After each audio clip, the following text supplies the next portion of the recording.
First, drivers sound off about Governor Hochul's plan to bring back congestion pricing. It adds up, and when you are stretched thin already because everything's going up in prices. But supporters say it is worth the cost. Does it really ease traffic? What our Ali Bauman uncovered in London, where congestion pricing has been around for years. Good evening, I'm Christine Johnson. The governor revived her congestion pricing plan today. The goal here, she says, is to raise money for the MTA at a lower cost to drivers. It's now set to go into effect on January 5th, before President-elect Trump takes office.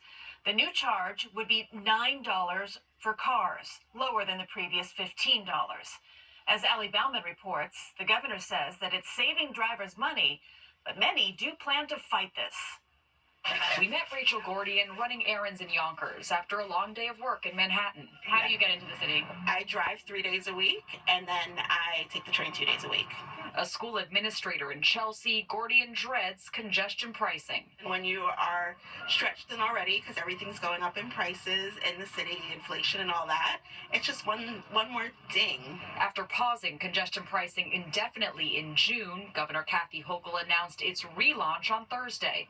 The new toll would charge $9 per car instead of the original $15 to drive below 60th Street. We're still getting the $15 billion to fund the MTA, and drivers are paying $6 less. The plan first needs approval from the MTA and federal government, but the governor hopes it can go into effect on January 5th. Hochul insists the sudden push has nothing to do with the election results, even though President-elect Donald Trump has promised to kill congestion pricing when he takes office, saying in part it will put New York City at a disadvantage over competing cities and states, and businesses will flee. People who have to drive for whatever reason will spend less time wasted in traffic. I think Donald Trump may understand those issues as a New Yorker. Other adversaries to the plan include New York Republicans and the Democratic governor of New Jersey. I'll be damned if I'm going to stand around and let the MTA balance their mismanaged, out-of-control budget on the backs of hardworking Jersey families. Advocates argue the charge is necessary for reducing traffic, funding much-needed upgrades to the subway system, and improving air quality. I think the MTA is in desperate need of help. I think that when people see, more elevators being installed in subway stations, newer signals that allow the trains to run more frequently, they'll get it, that it's worth the cost. Earlier this year, I traveled to London, which has had congestion pricing for the past 2 decades. In its first year of the charge, congestion there dropped 30%, but the traffic returned, and by 2022, London was ranked the most congested city in the world.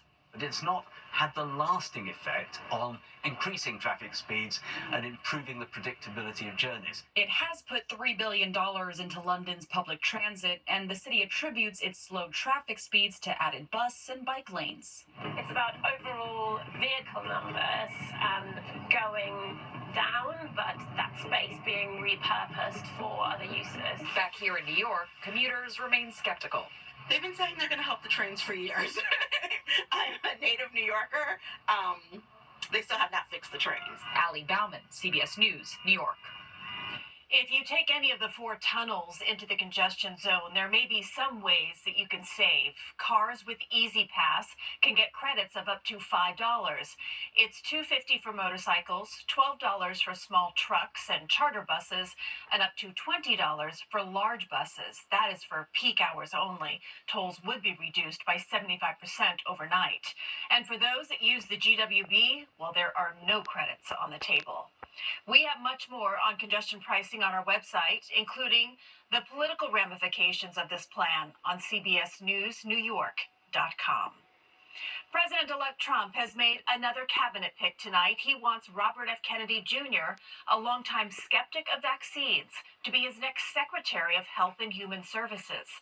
The department touches the lives of every American. The HHS is in charge of Medicare and Medicaid, oversees the FDA, the CDC, and the National Institutes of Health. Dick Brennan here now with how the president is defending his nomination. Dick? Well, Christine, President-elect Trump has told CBS News that with his cabinet picks, he wants to shake things up in Washington, and he's definitely done it again, picking Kennedy for HHS. And tonight in the public appearance, Trump insisted his choices were about common sense. RFK Jr., Bobby, Tonight, President-elect Trump appeared at an event at Mar-a-Lago and saluted his nominee for Secretary of Health and Human Services. People like you, Bobby. Don't get too popular, Bobby. But the choice of Kennedy is unorthodox, to say the least. He has no medical or health degree and is a well-known vaccine skeptic. There's no vaccine that is, safe and effective. Kennedy has often spread misleading claims about vaccine safety. He's promoted the completely disproven concept that vaccines are connected to autism. Kennedy also holds other questionable views, including that fluoride should be removed from drinking water. I'm worried because we have not moved forward from the COVID pandemic in terms of restoring trust in public health. We need to see signs from the new administration that trust in public health is important to them. But others say Kennedy has raised significant issues on serious health challenges. Things like chronic illness, like obesity in America. And these are issues that we do need to tackle. Some of Trump's other cabinet choices are facing criticism from Democrats. His pick for Attorney General Matt Gaetz quickly resigned from Congress after being nominated, ending a House Ethics Committee investigation into allegations of sexual misconduct and illicit drug use. A report was expected to be released as early as this week. The timing of his resignation and flight with President-elect Donald Trump suggests he believes that this report is not friendly and favorable. Controversy is also swirling around Trump's choice to be Director of National Intelligence, former Hawaii Congresswoman Tulsi Gabbard, who met with Syrian President Assad in 2017 and has echoed Russian talking points criticizing Ukraine. I think she's compromised, and I also don't think she's qualified for the position. Now, Matt Gaetz denies all the allegations against him and was never charged with anything. Mr. Trump also said tonight that North Dakota Governor Doug Burgum was his nominee to head the Interior Department, and he had chosen former Congressman Doug Collins of Georgia to lead the Department of Veterans Affairs. Christy. Okay, Dick, thank you. Also here tonight, we have some new developments in the Jennings Creek wildfire. The New Jersey Forest Fire Service says that this fire that has scorched about 5,000 acres so far is now 75% contained in New Jersey and 69% contained in New York. Today, the New York Army National Guard deployed 4 helicopters, dropping 170,000 gallons of water. Firefighters also used fire to fight fire as a way to burn off dry brush and branches that fuel the flames. Right now, no structures are at risk.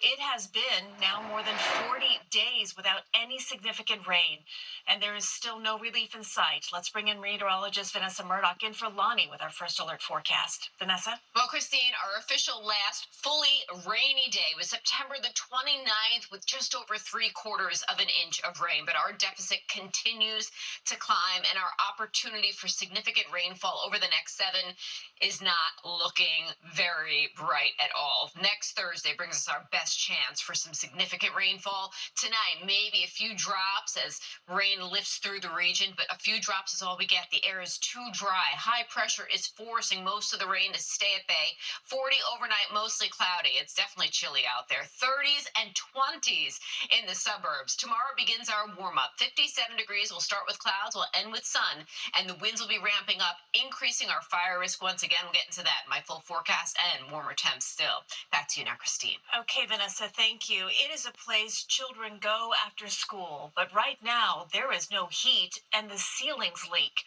Administrators at this rec center in Jamaica, Queens are pleading for help, and they tell Lori Bordenero that they fear the conditions there are driving kids away from the safe space. Kids layered up with coats, trying to stay warm at the Roy Wilkins Recreation Center in Queens. We were all bundled up. We all had our jackets on. What, we're 2 weeks away from Thanksgiving and the heat's still not working? James Johnson is with the Southern Queens Park Association, which has run the after-school programs here since 1976. He says this will be the second year with no heat, and for months, the ceiling has been leaking and the bathroom out of order. This community deserves better. When it rains, it gets really wet in here through the hallways. New York City Parks Department is responsible for the upkeep. A park spokesperson says they're working to fix heating issues, and this has required opening up some parts of the ceiling to make repairs. They hope to have it resolved soon. Council member Natasha Williams says it's not about the quick fix. But what we really need to be doing is thinking about what are some long-term sustainable renovations for the community center. Meantime, the Southern Queens Park Association says only 40 of 175 kids showed up this week and are concerned enrollment will decline without heat and repairs. If parents stop bringing kids here, then there won't be an after-school program. In Jamaica, Queens, Lori Bordenero, CBS News, New York. Still ahead here tonight at 11, smoke billows out of a high-rise in Manhattan. The action one woman took to get her neighbors to safety. Plus, a man sends his life savings to an address in Queens. He gave me the tracking number. I saw where it was delivered to. What saved him from getting scammed and how you can protect yourself as well. Also, a car damaged. Was it a bear attack? Why insurers say this was no animal. One man says that he was conned into shipping his life savings across the country, but thankfully, the NYPD detective saved him. Tonight, CBS News New York investigator Masa Saidi shows you how to avoid falling for a similar scam. It's kind of embarrassing. Speaking with me from California, Jay Wynn says he can't believe he fell for it. First, a message popped up on his computer. His account was allegedly compromised, and to fix it, he had to make a call. You have to withdraw your money and send it to the central bank. I was sort of like in a trance. I was listening to her the whole time. Hours later, they had convinced Wynn to withdraw cash and send it across the country to an address in New York City. I couldn't believe it. I did it. He said it was his whole life savings. He gave me the tracking number. I saw where it was delivered to. NYPD detective Justin Guzman raced to the location. It was no bank. Instead, it was this apartment in Bayside, Queens. Guzman says frequently he gets calls about fraud, but this was a first. Right on top of the heater was the package. The package recovered by the detective before the scammers. $20,000 in cash, now going back to Wynn. It was a little disbelief that it was actually in there. Oh my God, how could I possibly fall for this? In a similar scam this year, a Brooklyn woman wasn't so lucky. According to the NYPD, she handed $100,000 to this man. Police say they found him. Weeping son of Queens is charged with grand larceny. It's a con game. In Wynn's case, the pop-up scam expanded into the gift card scam. That's when scammers request you buy one for a fraudulent reason and send them the card's number. They cash in and disappear. According to the NYPD, a scammer will ask you for a gift card in order for you to allegedly avoid arrest, keep utilities on, or in Wynn's case, to pay for tech support. Because his bank shut down the gift card scam, they pivoted and went a different route to try and get him to send actual cash, and he did. I have to give a lot of credit to Detective Guzman. For some reason, he believed in me. He realized that it's real, and he sprung into action.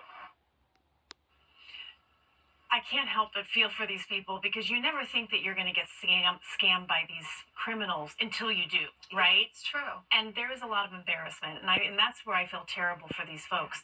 The woman that you mentioned that had the $100,000 stolen, now that they identified the suspect that you showed us, any chance that she'll get her money back? So in general, prosecutors want to make victims whole. They can seek a court order, seize property to make that happen. We don't know what's going to happen in this case. The defendant is going to be arraigned on November 21st. Of course, we're going to be all over that. But like you said, bottom line, you think it's not going to happen to you. Don't get on the phone with these people. They transfer you from one person to the next. That guy was on the phone for hours. So the best way to protect yourself, don't panic. Don't get on the phone with these people in the first place. Hang up. Hang up. Hang up. Masa, thank you for that advice. I appreciate it. Masa is our investigative reporter, so if you have any story ideas for her, just scan the QR code there that you see on the screen. You may see your story on air. Let's get